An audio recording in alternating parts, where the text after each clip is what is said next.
Hi everyone, it's Kathy. Thank you so much for joining me.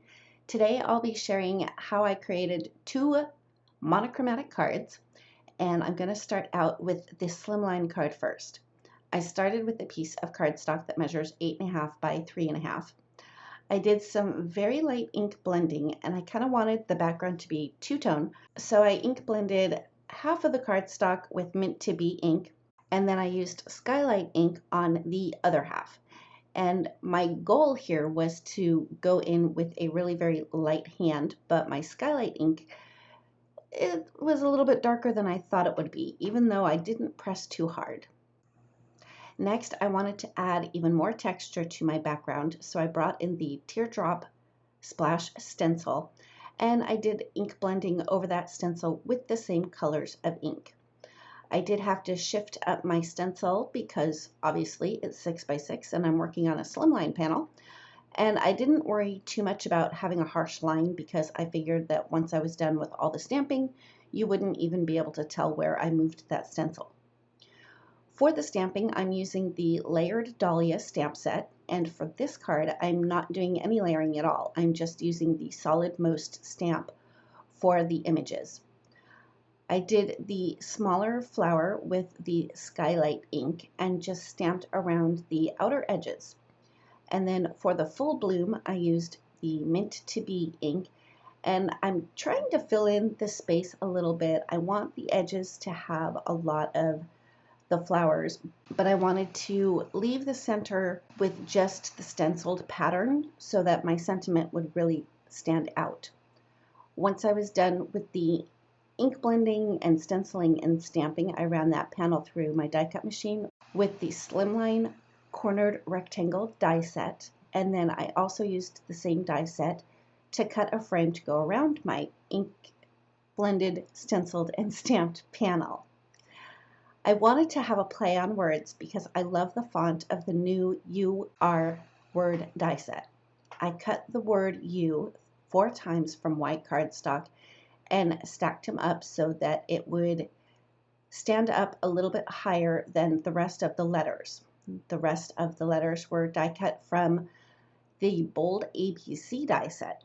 When I arranged the die cut letters on my panel, I started with the word U so that I could get the spacing pretty even across the board. Then I brought in the rest of the letters, and as you saw, I kind of had to shift them around a little bit.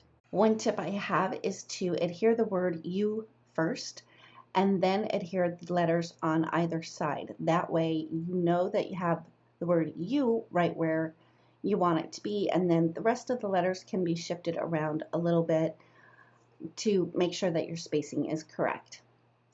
Once I had all of those letters adhered in place, I adhered that panel to the front of a note card that started out at 8.5 by 7. I scored it at 3 inches on the 7-inch side, so my finished card is 8.5 by 3.5. To finish up my card, I decided to add a little bit of shimmer to the word U so it would really stand out, and then my final step was to add a few drops of glossy white Nuvo drops, and that finishes up my first card. For the second card that I created, I wanted the Dahlia to be the star of the show. So I did use 2 of the layers of the layering stamp set, and I started out with a piece of cardstock that I had run through my die cut machine using the largest die from the Wonky Stitched rectangle die set. So that panel measures 4 by 5.25 inches. When I started to do the stamping, I decided to go with green flowers because I wanted it to be very bright and I guess fresh is the word I'm looking for. And when I was doing the stamping, I made sure to have some of the flowers hang off the edge just to give it a more organic look. Once I was done with the base layer of the Dahlia, I came in with the second layer. I only stamped the base layer and the second layer just to continue with that more organic, softer edge look. The layers are pretty easy to line up. I kind of focused in on one of the petals, and that's how I was able to get them lined up. On a good note, the stamp set is really very forgiving, so even if you don't get them lined up, the flowers will still look really pretty. To fill in some of the white space, I just used one of the leaves from the set.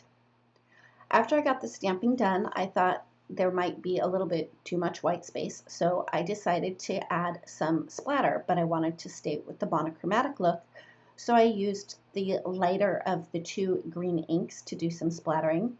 And then I thought a little bit of shimmer and shine would also be fun, so I used my gold perfect pearls and just splattered that on the background as well. Now, coming up next, I did have some technical difficulties, so I'll explain to you what I did. Once I had all of the stamping and the splattering done, I took the third largest die from the wonky stitched rectangle die set and cut out the center of my main panel.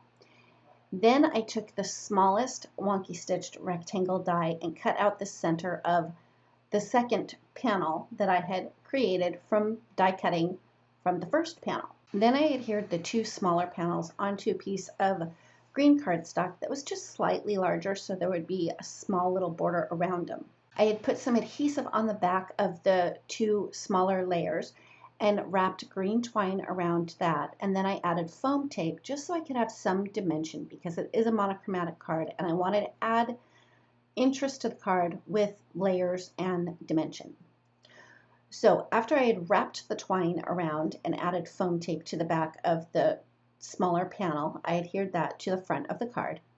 I die cut a tag from the bookmark and tag die set and then stamped the word "with love." I added a little bit of foam tape on the back of the tag and adhered that to the front of the card. Once I had it positioned where I wanted it to, I used a little bit of liquid glue to adhere a tiny little bow that I tied using the same green twine. One tip to make sure that my little bow stayed in place, I did do a little dot of glue on top of the knot of the bow and then kind of smeared the glue around. I knew that it wouldn't be obvious once it dried because it does dry clear. And that's it. That finishes up my video for today.